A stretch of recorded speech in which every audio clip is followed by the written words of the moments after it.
Diz assim a palavra do Senhor, Apocalipse 21, 22 a 22, versículo 5. Não vi templo algum na cidade, pois o Senhor Deus Todo-Poderoso e o Cordeiro são o seu templo. A cidade não precisa de sol, nem de lua para brilharem sobre ela, pois a glória de Deus a ilumina, e o Cordeiro é a sua candeia. As nações andarão em sua luz, e os reis da terra lhe trarão a sua glória. Suas portas jamais se fecharão de dia, pois ali não haverá noite. A glória e a honra das nações lhe serão trazidas. Nela jamais entrará algo impuro, nem ninguém que pratique o que é vergonhoso ou enganoso, mas unicamente aqueles cujos nomes estão escritos no livro da vida do Cordeiro. Então, o anjo me mostrou o rio da água da vida, que, claro como cristal, fluía do trono de Deus e do Cordeiro, no meio da rua principal da cidade. De cada lado do rio estava a árvore da vida, que frutifica 12 vezes por ano, uma por mês. As folhas da árvore servem para a cura das nações. Já não haverá maldição nenhuma. O trono de Deus e do Cordeiro estará na cidade, e os seus servos o servirão. Eles verão a sua face, e o seu nome estará na testa deles. Não haverá mais noite. Eles não precisarão de luz de candeia, nem a luz do sol, nem da luz do sol, pois o Senhor Deus os iluminará, e eles reinarão para todo o sempre. Oremos. Pai amado e bendito, como cantamos, santo é o teu nome, ó Deus. E somos privilegiados de termos os nossos nomes escritos no livro da vida do Cordeiro. E por isso podemos contemplar com expectativa esse grande dia em que estaremos diante do Senhor, onde, como lemos há pouco, não haverá mais choro, nem pranto, nem morte, porque o Senhor enxugará de nossos olhos todas as lágrimas. E que o Senhor nos abençoe nessa manhã e avive em nossos corações essa bendita esperança, essa expectativa santa de estarmos contigo para sempre, Deus. Isso que certamente acontecerá. E que nós tenhamos essa convicção, essa alegria, essa certeza de que somos privilegiados, abençoados de termos nossos nomes escritos no livro da vida, como o Senhor Jesus disse para os seus discípulos certa feita, em que eles se alegraram porque os demônios se submetiam ao nome de Cristo. Ele falou: alegrem-se, pois os seus nomes estão escritos no livro da vida. E participaremos desse grande banquete e estaremos com o Senhor para todo sempre.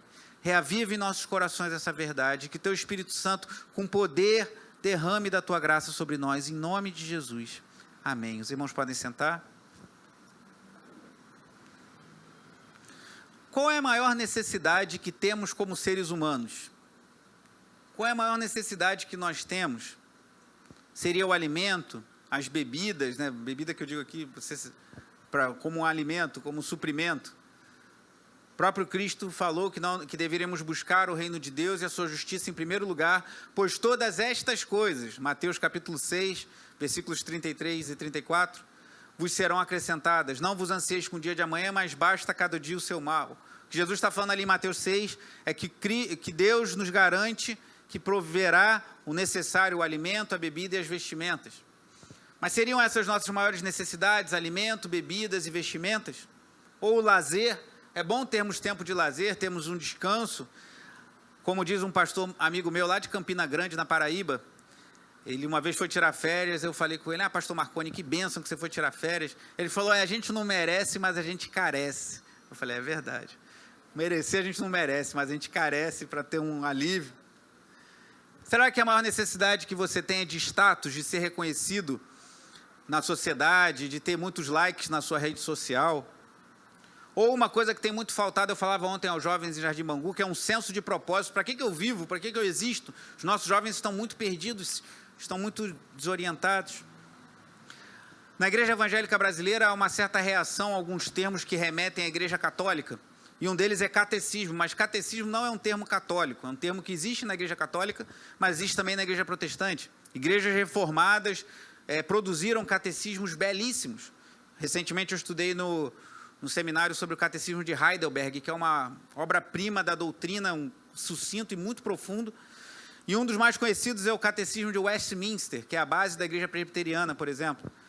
E o Catecismo de Westminster fala na primeira pergunta, ele tem uma versão expandida, que é o Catecismo Maior de Westminster, e uma versão reduzida, que é o Catecismo Menor de Westminster.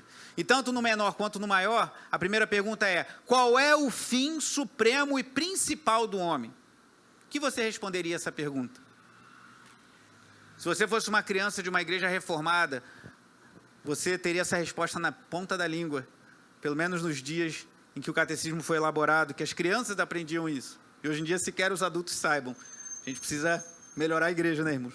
Mas a essa pergunta o Catecismo de Westminster responde: o fim supremo e principal do homem é glorificar a Deus e gozá-lo para sempre. O fim supremo e principal do homem é glorificar a Deus e gozá-lo, desfrutar da presença bendita de Deus para todo sempre. Então, precisamos de vestimentas, de alimento, de bebida, de consolo em nossas dores, de alívio em nossas emoções, de sentirmos-nos amados. Tem várias necessidades que temos, mas a nossa necessidade maior é entendermos o fim para o qual fomos criados, que é glorificar a Deus e desfrutá-lo para todo sempre. O conhecido Agostinho de Hipona, conhecido também como Santo Agostinho, nas suas confissões ele diz assim: tu mesmo que incitas falando a Deus, a confissão são orações que ele fez ao Senhor, tu mesmo que incitas ao deleite no teu louvor. E continua Agostinho: porque nos fizestes para ti, e nosso coração está inquieto enquanto não encontra em ti descanso. Então Agostinho fala que Deus nos fez para ele, que o nosso coração fica inquieto enquanto não descansarmos na bendita pessoa de nosso Senhor. Calvino, o reformador, disse: está inscrito no coração de todos um sentimento de divindade. É o que Calvino chama nas institutas de semente da religião. Está escrito no coração de todos um sentimento de divindade. E a idolatria é um grande exemplo dessa convicção.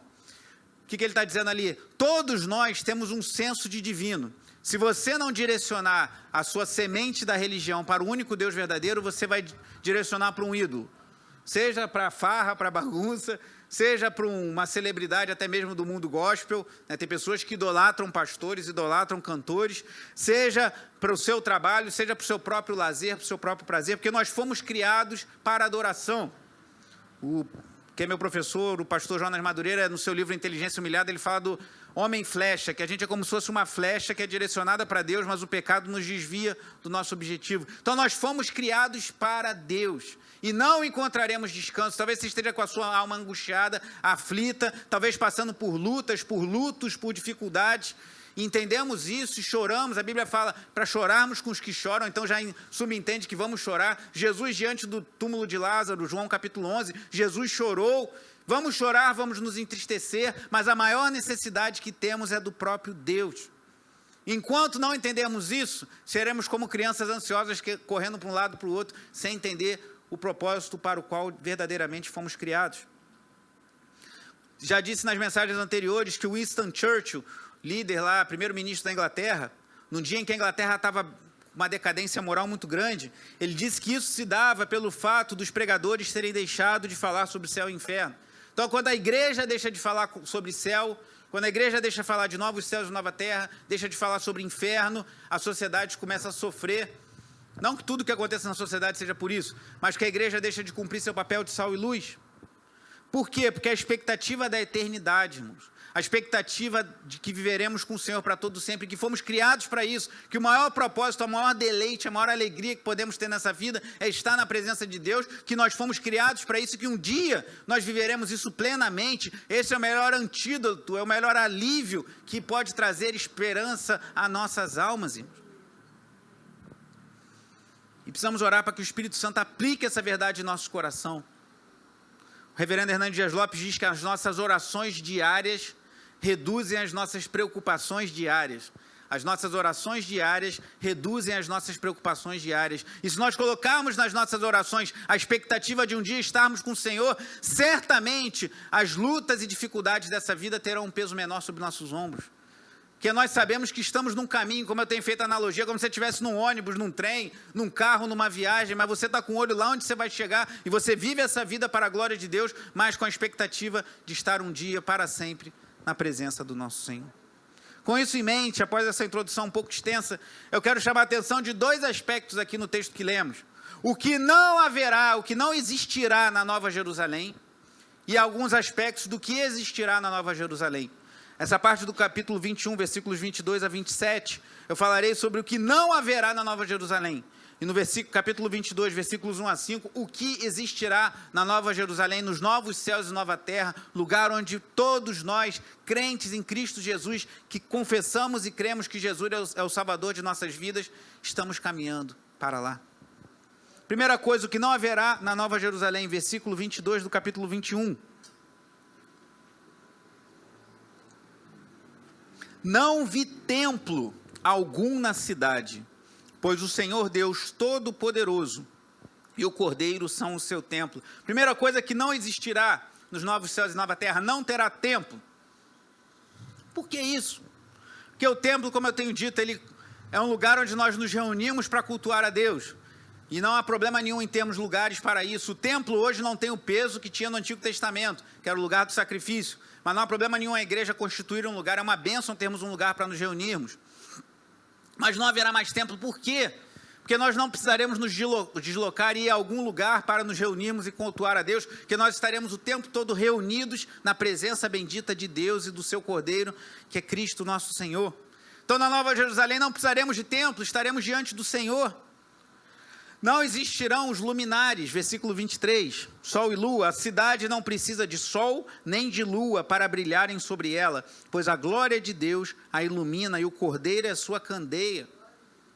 Claro que aqui é uma linguagem apocalipse, não sabemos afirmar se de fato não terá sol ou lua, não estou falando que a Bíblia está mentindo, mas aqui o que está dizendo é que o sol e a lua na sua função de trazerem luz, não existirá mais essa necessidade. Se vai ter ou não exatamente, eu não sei. Isso aqui, tenho dito, o Apocalipse é altamente simbólico. Mas o que está explícito aqui é que não haverá necessidade de iluminação do sol, de iluminação da lua, de lâmpada, pois haverá plena claridade. Então não existirá essa necessidade de luminares para iluminarem, porque nós estaremos na presença de Deus, irmãos. Versículo 24. Não haverá guerra, as nações andarão em sua luz, e os reis da terra lhe trarão a sua glória. Hoje as nações disputam, as nações brigam, guerreiam, só que nos novos céus e nova terra, as nações estarão unidas num só propósito, porque seremos um só povo, o povo de Deus, eleito, salvo, redimido pelo sangue de nosso Senhor e Salvador Jesus Cristo, e estaremos lá. Então não haverá templo, não haverá os luminares, não haverá guerra. Vá comigo no capítulo 5 de Apocalipse.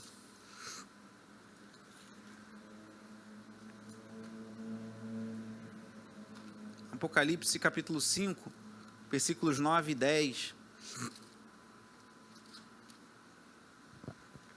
Diz assim: e eles cantavam um cântico novo. Tu és digno de receber o livro e de abrir os seus selos, pois foste morto, e com teu sangue compraste para Deus gente de toda tribo, língua, povo e nação. Tu os constituíste reino e sacerdotes para o nosso Deus, e eles reinarão sobre a terra. O número 4 no Apocalipse normalmente diz respeito a alguma coisa que abrange todas as coisas, 4 cantos da terra. E aqui você vê 4 expressões: tribo, língua, povo e nação, mostrando pessoas de toda a espécie de nações estarão diante do Senhor, porque fomos comprados por Cristo. Então não haverá guerra. Versículo 25. Não haverá insegurança, nem noite. Vivemos numa cidade tão perigosa. E olha o que diz o verso 25. Suas portas jamais se fecharão de dia, pois ali não haverá noite. Ontem, pregando sobre Neemias lá em Jardim Bangu, eu falava que Neemias trabalhou na reconstrução dos muros de Jerusalém. E naquela época, os muros das cidades tinham uma função muito importante, porque os muros protegiam a cidade de invasores, de salteadores, de até mesmo de feras do campo, de animais selvagens. Então as cidades tinham que ter seus muros e tinham que ter suas portas para serem protegidas de invasão. E o que ele está dizendo aqui, as portas jamais se fecharão, porque não haverá mais noite. Vivemos numa cidade insegura. Se você andar tarde da noite em algumas regiões do Rio de Janeiro, você se sente inseguro. Eu mesmo, quando saio aqui da igreja à noite, mesmo não saindo muito tarde, eu faço um caminho que eu normalmente não faria para evitar passar numa região um pouco erma que tem próximo à minha casa. Eu dou uma volta maior, porque eu sei que é uma região de risco. Vivemos em risco, vivemos uma expectativa às vezes ruim, de insegurança. Às vezes você está no ônibus, entra uma pessoa com uma postura suspeita, olhando para todos os lados, não sei o que, você já fica inseguro. Tem gente que desce logo do ônibus, pega o outro. Vivemos numa cidade insegura, vivemos numa sociedade violenta. Você que dirige, às vezes vai parar no sinal, fecha o vidro do carro com receio, porque o Rio de Janeiro é uma cidade violenta, é uma cidade insegura, mas na Nova Jerusalém as portas ficarão abertas da cidade, porque não haverá noite, não haverá insegurança, não haverá temor.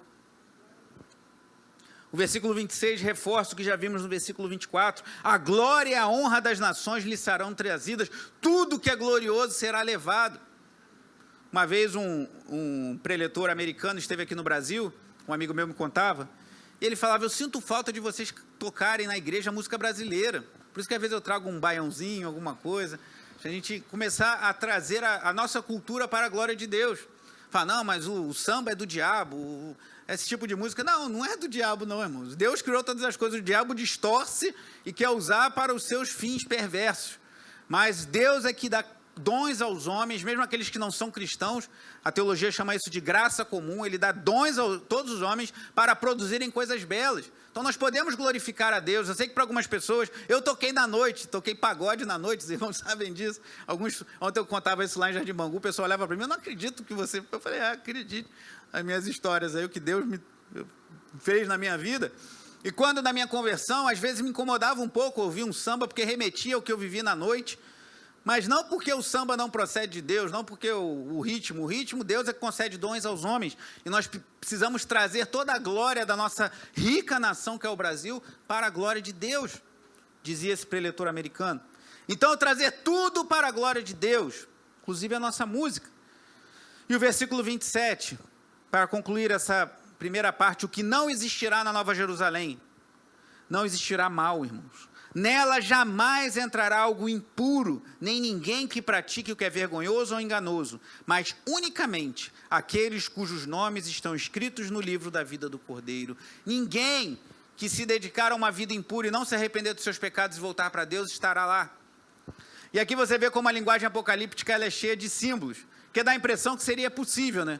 Mas não vai ser possível, porque os réprobos, aqueles que rejeitarem a Deus, como vimos aqui no versículo 8, que diz, de capítulo 21, que diz: os covardes, os incrédulos, os depravados, os assassinos, os que cometem imoralidade sexual, os que praticam feitiçaria, os idólatras e todos os mentirosos, o lugar deles será no lago de fogo, que arde com enxofre. Essa é a segunda morte. Esses já estarão condenados. Então não tem como entrar. Então você vê como a linguagem apocalíptica ela é rica de símbolos. Não vai ter ninguém para entrar. Mas ele está reforçando o que? Não haverá nada impuro, ninguém que pratique o que é vergonhoso ou enganoso. Por isso também que a nossa vida como cristão precisa ser uma vida pura, irmãos. Uma vida com lábios puros, uma vida com pensamentos puros, uma vida com atos puros, uma vida que, como diz em algum local aqui em Apocalipse, que os atos justos dos santos, acho que é no versículo capítulo 19, quando fala da noiva do Cordeiro, eles ornamentam as vestes da noiva do Cordeiro, que é a igreja. Então não terá templo, porque estaremos direto na presença do Senhor. Não terá necessidade dos luminares, sol e lua, porque a luz será abundante. Não haverá guerra, as nações estarão em paz, reunidas como um só povo, o povo do Cordeiro de Deus. Não haverá noite nem insegurança, viveremos no dia para sempre sem nos cansarmos. Algo que é um pouco impensável para nós. E não haverá mal, irmãos. Nada de impuro existirá na Nova Jerusalém, para onde eu e você estamos caminhando. Isso não tem que mudar a tua visão de mundo. Isso não tem que mudar a maneira como você encara seus desafios. Precisa mudar, irmãos. Se você tem deixado que as coisas abatam muito o seu coração. Claro que passamos por lutas, por dificuldades, mas precisamos orar: Espírito Santo, como eu orava ontem com os jovens lá em Jardim Bangu, derrama poder do alto para termos a visão do privilégio para o qual fomos chamados, irmãos. Mas se eu falei do que não tem na Nova Jerusalém, eu quero dizer o que haverá na Nova Jerusalém, no capítulo 22, versículos 1 a 5. Versículo 1 do capítulo 22 diz assim: então o anjo me mostrou o rio da água da vida, que claro como cristal, fluía do trono de Deus e do Cordeiro, no meio da rua da grande cidade. Nós abrimos o culto com o Salmo 46, que fala que há um rio cujos canais alegram a cidade de Deus. A Bíblia tem essa imagem do rio em vários momentos. especialmente em Ezequiel. Eu tenho falado sobre Ezequiel. Ezequiel capítulo 40 a 48 mostra a profecia acerca do templo restaurado, uma profecia que ainda vai se cumprir, eu creio. E no capítulo 47, um texto conhecido, vá comigo lá em Ezequiel 47.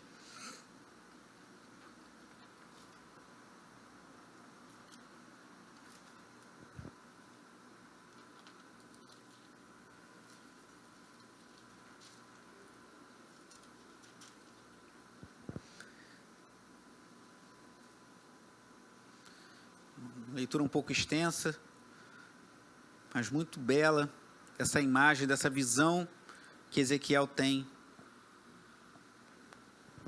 Ezequiel 47, versículos 1 a 12, diz assim a palavra do Senhor: O homem levou-me de volta à entrada do templo, e vi água saindo debaixo da soleira do templo, indo para o leste, pois o templo estava voltado para o oriente.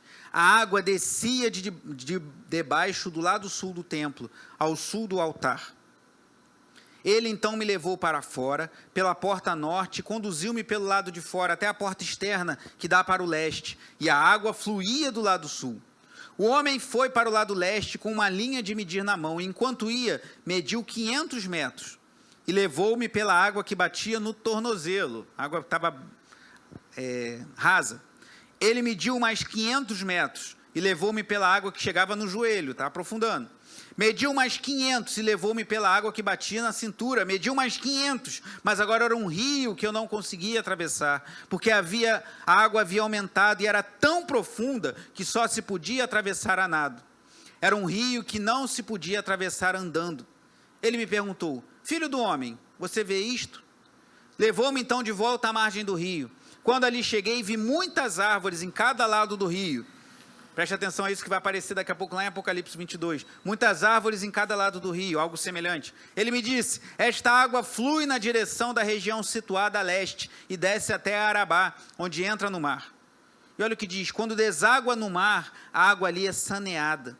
Por onde passar o rio, todo tipo de animais Por onde passar o rio, haverá todo tipo de animais e de peixes, porque essa água flui para lá e saneia a água salgada, de modo que onde o rio fluir, tudo viverá. Olha que beleza, onde o rio fluir, tudo viverá. Pescadores estarão ao longo do litoral, desde En-Gedi até En-Eglaim. Haverá locais próprios para estender as redes. Os peixes serão de muitos tipos, como os peixes do mar grande. Mas os charcos e os pântanos não ficarão saneados, serão deixados para o sal. Olha o que diz o verso 12: árvores frutíferas de toda espécie crescerão em ambas as margens do rio, suas folhas não murcharão e os seus frutos não cairão, todo mês produzirão, porque a água vinda do santuário chega a elas. Seus frutos servirão de comida, suas folhas de remédio. Então essa imagem de um rio e essa imagem de uma árvore que produz cura às nações, que está aqui em Apocalipse 22, não era estranha, especialmente aos judeus dos dias do apóstolo João, que eles já tinham ouvido isso lá do profeta Ezequiel. E aí quando ele fala que um rio da água de vida, claro como cristal, fluía do trono de Deus, o autor que eu tenho citado, George Led, diz que é uma maneira de dizer que a morte foi abolida com todo o mal que a proporcionava, e a vida reina soberana. O rio sai do trono de Deus e do Cordeiro simplesmente porque Deus é a origem de toda a vida. Então, onde nós habitaremos, irmãos? Aqui pode ser algo literal, que vai acontecer exatamente assim, ou simbólico. Mas o que é certo é que nós habitaremos num lugar onde não haverá mais morte e a vida será abundante, como Cristo nos prometeu: vim para que tenham vida e vida em abundância. A vida é central na Nova Jerusalém, diz o George Led, é para lá que nós estamos indo. Ainda no versículo 2, a segunda parte, diz assim: de cada lado do rio estava a árvore da vida, que frutifica 12 vezes por ano, uma por mês. As folhas da árvore servem para a cura das nações. Lembra que nós lemos lá em Ezequiel 47:12, falando de uma árvore, que o seu fruto vai ser alimento e as suas folhas remédio.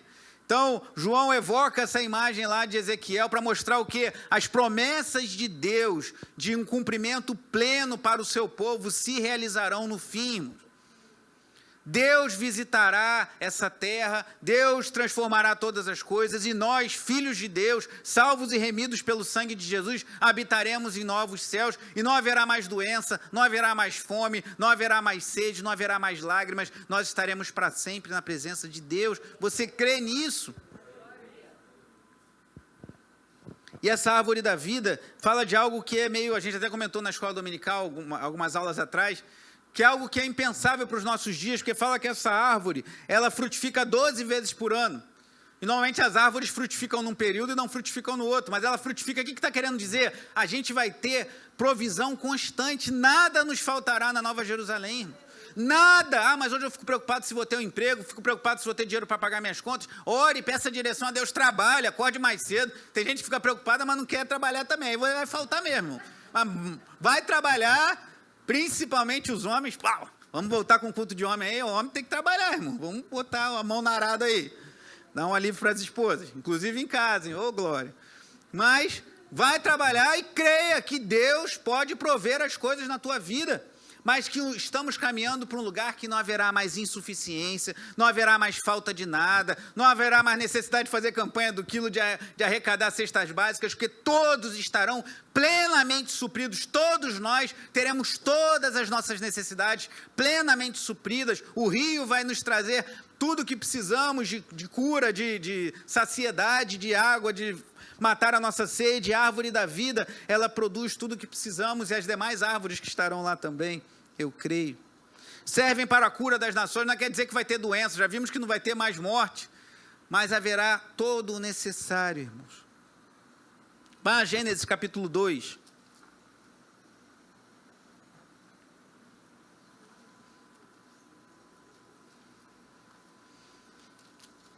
Gênesis capítulo 2.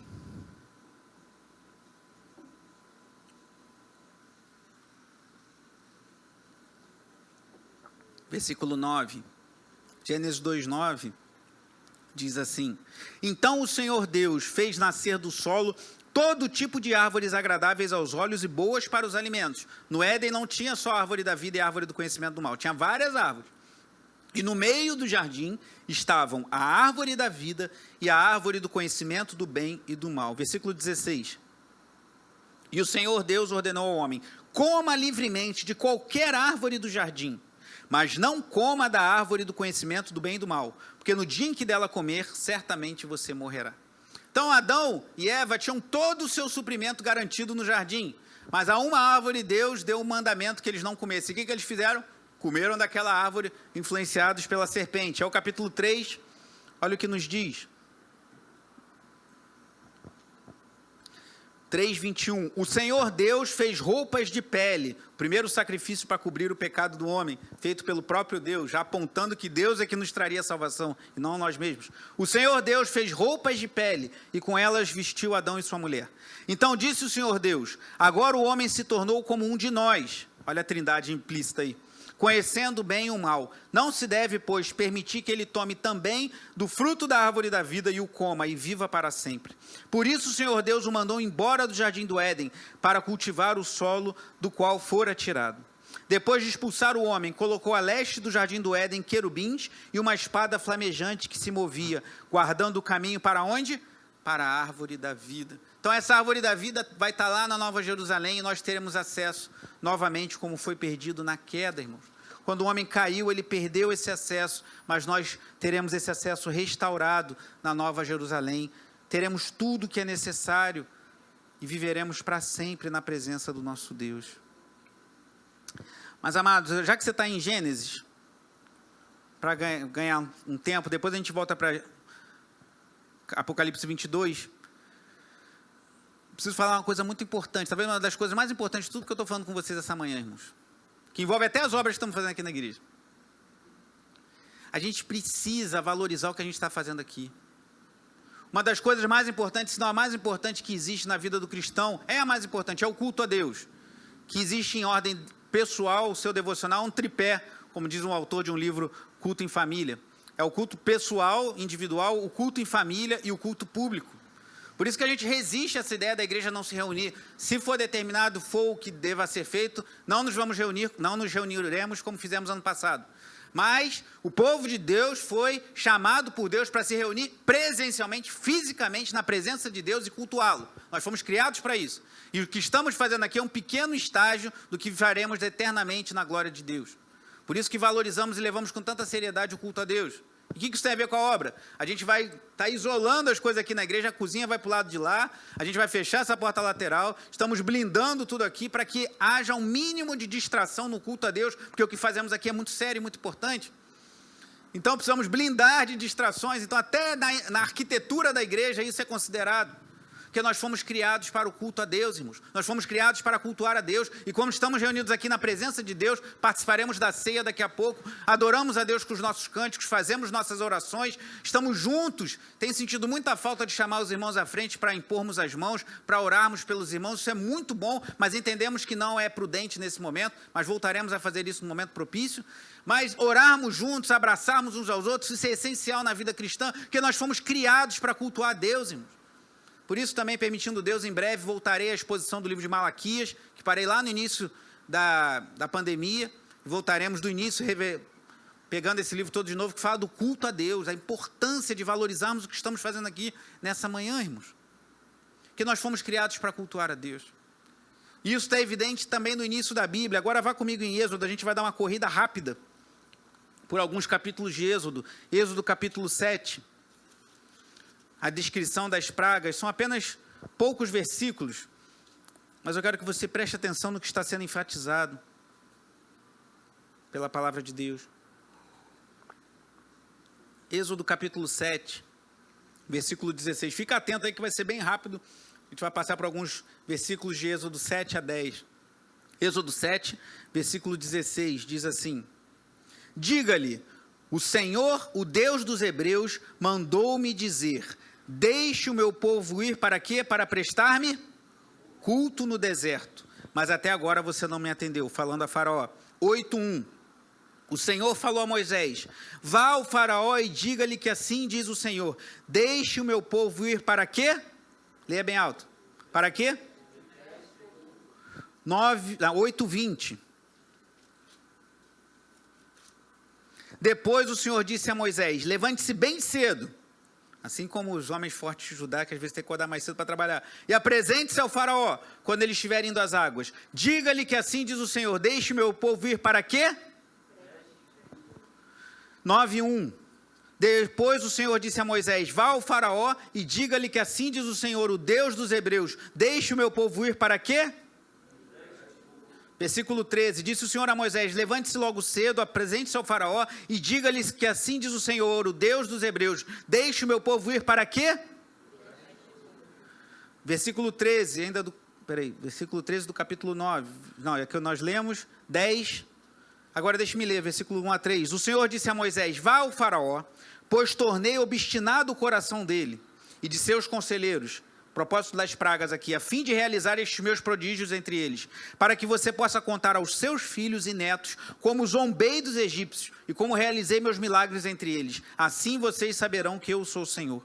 Dirigiram-se, pois, Moisés e Arão ao Faraó e lhe disseram: assim diz o Senhor, o Deus dos Hebreus: até quando você se recusará a humilhar-se perante mim? Deixe ir o meu povo para quê? E preste culto, irmão. Então o propósito de Deus era mostrar a sua glória na libertação do Egito e libertar um povo para cultuá-lo. O propósito de Deus nos libertar em Cristo Jesus dos nossos pecados, da morte de Satanás, é para que nós prestemos culto a Ele, irmão. E Faraó entendeu isso aqui, ainda no 10:24 diz assim: então o Faraó mandou chamar Moisés e disse: vão e prestem culto ao Senhor, deixem somente as ovelhas e os bois, as mulheres e as crianças podem ir. Depois de ouvir tantas vezes, o Faraó entendeu, mas ele ainda quis dar as ordens e ele foi julgado por Deus. Nós fomos criados, irmãos, para cultuar a Deus. Nós fomos criados para ter livre acesso ao Pai.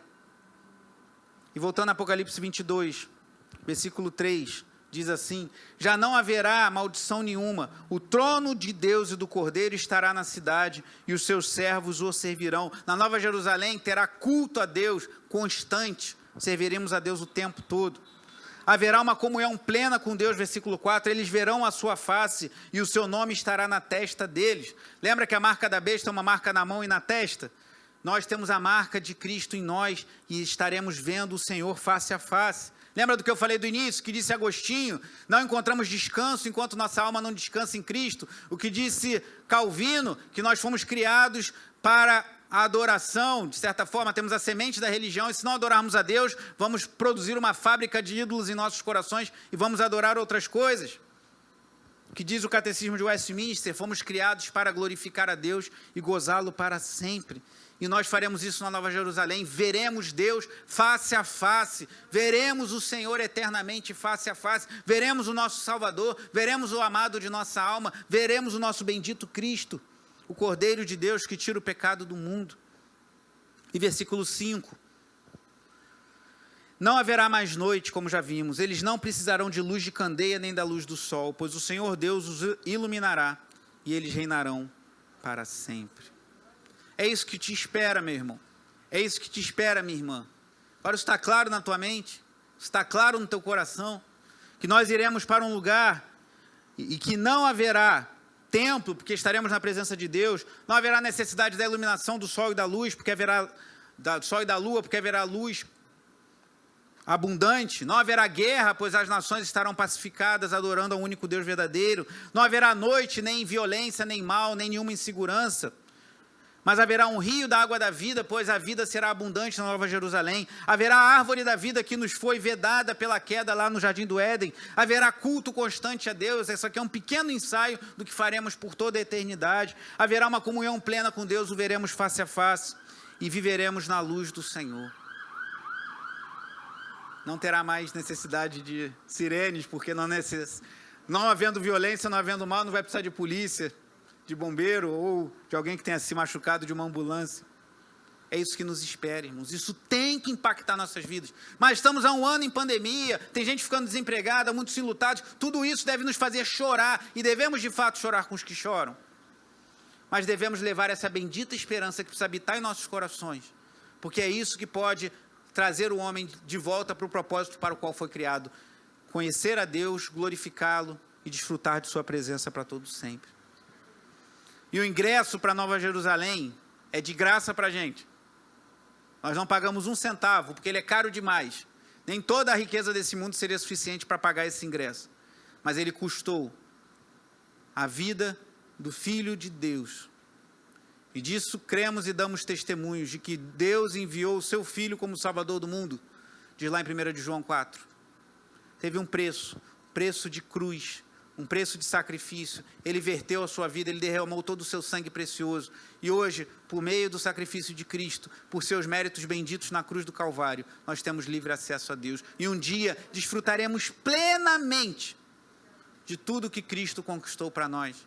Que não como falam umas teologias mundanas, humanas aí, de que você ter casa na praia, ter dinheiro, não sei o quê. Deus pode te abençoar materialmente, mas é muito... Quem pensa assim, aí você vê o cara mais rico do mundo, esse cara tem muito pouco diante de tudo que Deus tem para nós na Nova Jerusalém. Você vê a pessoa mais exaltada pela sociedade, o corrupto que mais se acha o dono de todas as coisas, é muito pouco perto do que nós teremos na Nova Jerusalém, e o destino dele é terrível se ele não se arrepender dos seus pecados. Tudo isso está prometido para nós, mas qual é a sua esperança nessa manhã? Feche seus olhos, vamos orar.